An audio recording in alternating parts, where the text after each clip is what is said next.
John Wick की movies के बारे में तो सब जानते हैं, पर मैं आज जिस मूवी की बात करने जा रहा हूँ उस मूवी का नाम है नोबडी। और इसमें जो कैरेक्टर है वो जॉन विक से इंस्पायर लगता है, क्योंकि जॉन विक और इस मूवी का प्रोड्यूसर सेम ही है। तो चलिए शुरू करते हैं इस मूवी की कहानी। मूवी की शुरुआत में हमें दिखाया जाता है एक आदमी जो जेल में बैठा हुआ होता है। वो एक कस्टडी में होता है और वो बीड़ी पी रहा होता है, और उसके पास दो ऑफिसर्स आकर बैठते हैं और उससे उसका नाम पूछते हैं। तो वो कहता है कि मेरा नाम, और तभी वहाँ से वो सीन को काट दिया जाता है और हमें टाइम में पीछे ले जाया जाता है, जहाँ पर उसी आदमी को दिखाया जाता है जो कस्टडी में था। उस आदमी का नाम हच होता है, हच मैंसेल। और वो एक आम आदमी की तरह ज़िंदगी जी रहा होता है, जैसे हर आदमी जीता अपनी ज़िंदगी। वो परेशान सा रहता, हमेशा उदास सा, उसकी रोज़ ऐसे ही चल रहा होता है। कभी वो कूड़ा उठाने वाले आते हैं, उनको अपना कूड़ा देना भूल जाता था। वो उसके बच्चे भी उसे उतना पसंद नहीं करते थे, और उसकी एक बेबी थी। हाँ, बस उसके हफ्ते ऐसे ही जा रहे होते। कुछ हफ्तों के बाद उनके घर में चोर घुस जाते हैं दो। वो अकेला उठकर वहाँ पर जाता है। वो देखता है कि एक चोर के पास बंदूक होती है। उनमें से एक जो चोर होती है वो लड़की होती है और एक लड़का होता है, और वो बंदूक तान देती है उसके ऊपर। और हज कहता है कि तुम्हें कैश चाहिए, ले जाओ, ये रहा कैश। वो लड़की कहती है कि इसका मैं क्या करूँगी, ये तो बहुत थोड़ा है। तो वो हज कहता है कि मैं तो क्रेडिट कार्ड यूज करता हूँ। और तभी उसका लड़का आ जाता है हज का, और वो उस आदमी पर हमला कर देता है। और वो लड़की उस पर बंदूक तान देती है, और हज उस लड़की के हाथ पर एक टैटू देखता है, और वो बेस बैट उठाकर उस पर वार करने जा ही रहा होता है कि वो रुक जाता है और अपने बेटे से कहता है कि उस आदमी को छोड़ दो। वे उस आदमी को छोड़ देते हैं, और फिर वो वहाँ से चला जाता है। और फिर जो उसका बेटा होता है वो उस पर गुस्सा हो रहा था कि उसके पापा ने ऐसा क्यों किया।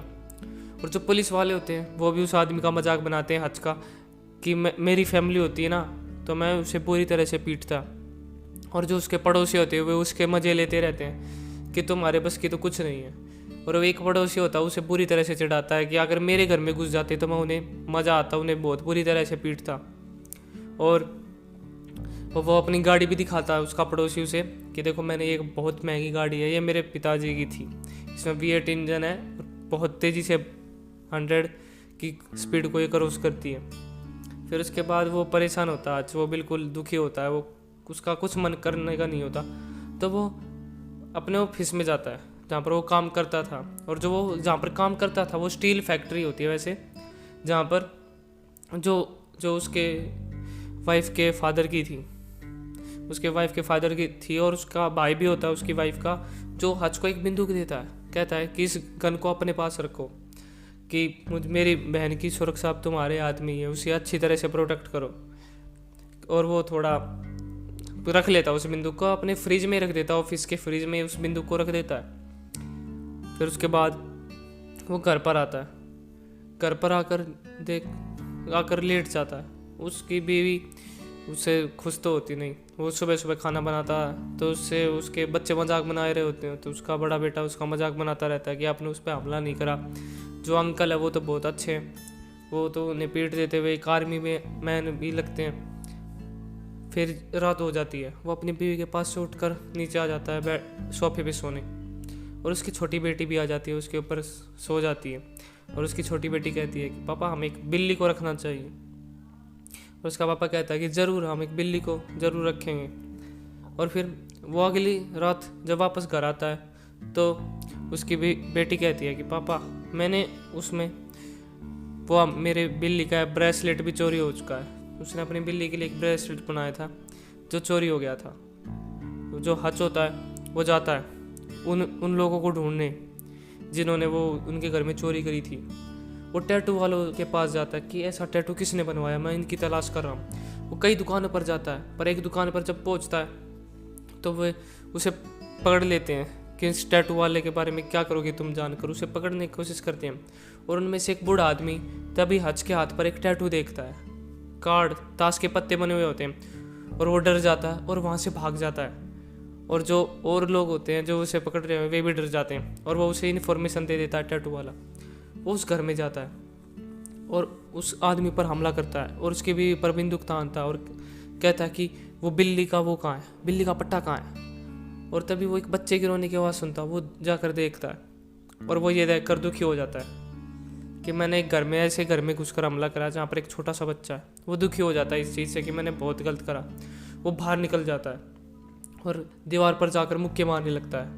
और फिर वो हमें दिखाया जाता है कि वो एक बस में बैठा हुआ होता है और एक अंदर एक लड़की बैठी हुई होती है और एक मोटा सा आदमी बैठा होता है जो कुछ पढ़ रहा होता है। और तभी साइड में एक गाड़ी आती है जो टकरा जाती है एक पत्थरों से। उसमें नशेड़ी बैठे हुए होते हैं, रशियन नशेड़ी, वे बुरी तरह नशे में होते हैं। वे गाड़ी से बाहर निकलकर बस में चढ़ जाते हैं और हरकतें करने लगते हैं। वो मोटा आदमी उतर कर चला जाता है और जो उसकी बस ड्राइवर होती है वो एक लेडी होती है, वो भी बाहर उतर जाती है। और जो वो एक लड़की होती है जो उसमें रह गई थी वो अकेली होती है और अंदर उसके साथ हच बैठा हुआ होता है। हच दरवाजे के पास जाता है, उस दरवाजे को बंद कर लेता है और वे सब उसे देख रहे होते हैं जो वे रशियन होते हैं और कहते हैं कि तुम क्या करने वाले हो। हच बंदूक निकालता है और उसकी सारी गोलियां नीचे गिरा देता है और कहता है कि मैं तुम्हारा हड्डी पसली तोड़ने वाला हूँ। और फिर वे हंसने लग जाते हैं और फिर होती है मारपीट। हमें दिखाया जाता है जॉन विक लेवल एक्शन। इतनी बुरी तरह से मारता है हच उन्हें, खुद भी पिटता पर उन्हें इतनी बुरी तरह से मारता है, हालत ख़राब कर देता है उनकी। और वो उस लड़की को भी बाहर जाने के लिए कह देता है पर उनकी तो हालत ख़राब कर देता है और उसकी खुद की हालत भी ख़राब हो जाती है। और किसी के सिर पर चोट आई हुई होती है, एक की तो सांस से रुक जाती है तो उसे गर्दन काट कर उसमें पाइप लगा देता है ताकि वो सांस ले सके। और फिर वो अपने घर पर चला जाता है हच, जहाँ पर उसकी बीवी पूछती है ये क्या कर दिया। वो कहता है कि पुराने दिनों की तरह। उसकी बीवी को पता था कि तुम फिर पुराने दिनों की तरह रहने लगे। और फिर वो अपनी बीवी से अपना इलाज करवाने लगता है और कहता है आज के हम में बहुत ज़्यादा दूरी बढ़ गई है, बढ़ चुकी है, तुम्हें नहीं लगता हमें अब पास आ जाना चाहिए। पैका खुश होती है पर वो चली जाती है वहाँ से। फिर उसके बाद हमें एक क्लब का सीन दिखाया जाता है जहाँ पर एक आदमी अंदर जाता है जिसका सब इंतज़ार कर रहे होते हैं। उसका नाम होता है यूलियन नाम होता है उसका। और वो वहाँ का एक गैंगस्टर होता है, बड़ा गैंगस्टर, रशियन गैंगस्टर। अंदर जाता है और सबसे आपस में बात कर रहा होता है। और तभी उसे खबर मिलती है कि उसके भाई की हालत ख़राब हो चुकी है, वो हॉस्पिटल के अंदर है। वो जाता है और जिसको बुरी तरह से पीटा था हच ने, वो उसका भाई भी था उनमें से एक। यूलियन कहता है ये किसने करी हरकत। वो कहता है हमें नहीं पता, वो सिर्फ एक आदमी था। वो मानने को तैयार नहीं होता कि एक आदमी ने तुम सबको पीट दिया, मैं नहीं मानता। और हच होता है, वो जो यूलियन होता है, मुझे कहता है कि मुझे उस आदमी का पता चाहिए। और तभी उनमें से एक कार्ड उठाकर दिखाता है, कहता है कि ये उसका कार्ड है, हम इससे पता लगा सकते हैं। और उसके बाद जो हच होता है वो अपने घर पर होता है, खाना बना रहा होता है। और उसका बेटा उससे पूछता है कि आपकी ये हालत कैसे हो गई। तो उसका पापा कहता है, हच कहता है कि तुम्हें दूसरे लोगों की हालत देखनी चाहिए थी। उसके बाद उसके पास एक फ़ोन आता है जो कह रहा होता है कि ये तुमने क्या करा, तुमने इतने बड़े आदमी के उस पर हमला करा, वो पता है तुम्हें किसका भाई था।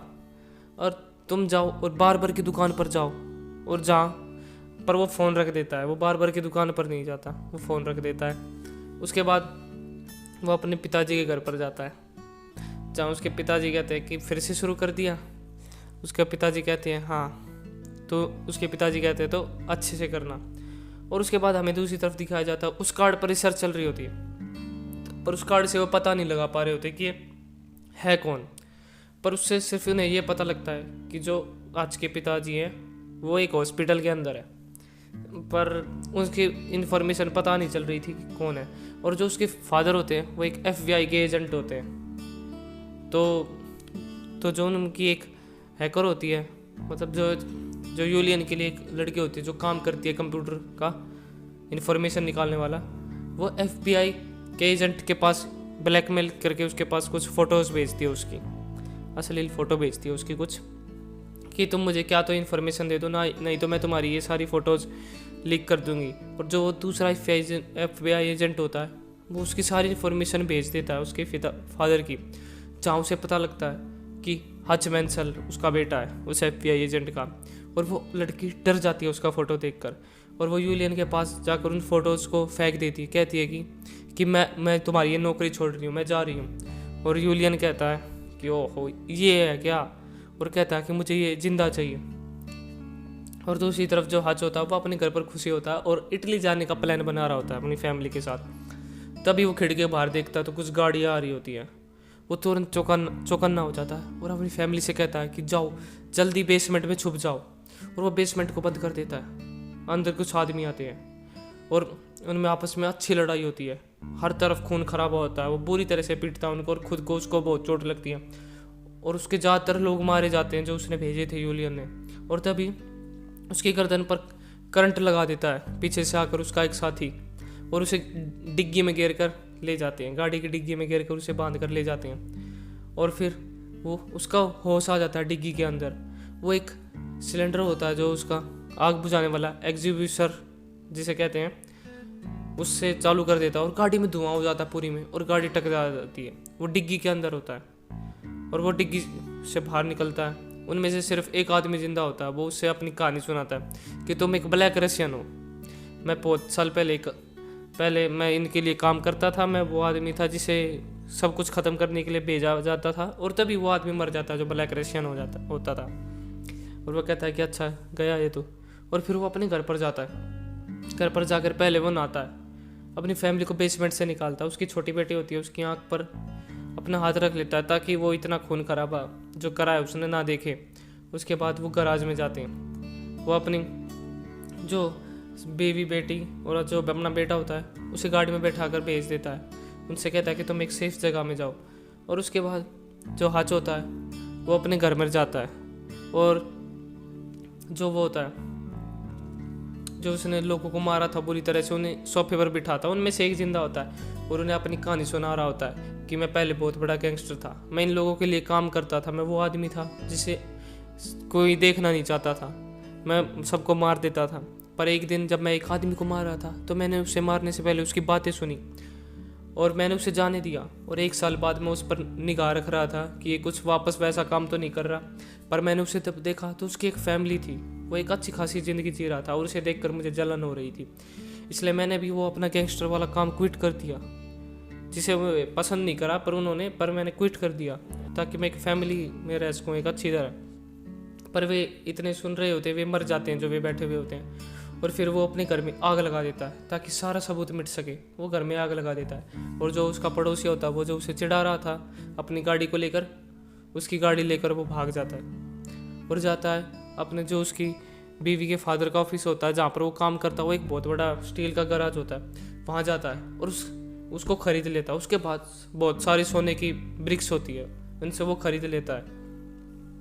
और उसके बाद जो वो होता है उसे वापस वही ऑडियो रिकॉर्डिंग आती है। कहता है कि तुम क्या कर रहे हो, तुम्हें मरना है क्या, तुम्हें मरना है क्या, मैं तुम्हारी जान बचाने नहीं आऊँगा तुम जैसा सोच रहे हो। और दूसरी तरफ जो उसके फादर होते हैं आज के हॉस्पिटल में, उसके पास 2 लोग आते हैं उन्हें मारने। पर जो आज के पिताजी होते हैं वे होते हैं खतरनाक, वे उन्हें मार देते हैं उन दोनों लोगों को कोई। और फिर उसके बाद हच होता है, वो अपने उस ऑफिस में जाता है और वो अपने सामान इकट्ठा करता है। बहुत सारी बंदूकें होती है, कुछ बम बनाता है और जाता है जो यूलियन होता है, जो रशियन गैंगस्टर होता है, उसके घर में जाकर उसकी जो भी प्रॉपर्टी होती है, जितना पैसा होता है, सबको आग लगा देता है और क्लब में जाता है उससे मिलने। यूलियन होता है कि तुम इतनी हिम्मत कैसे करी यहाँ पर आने की।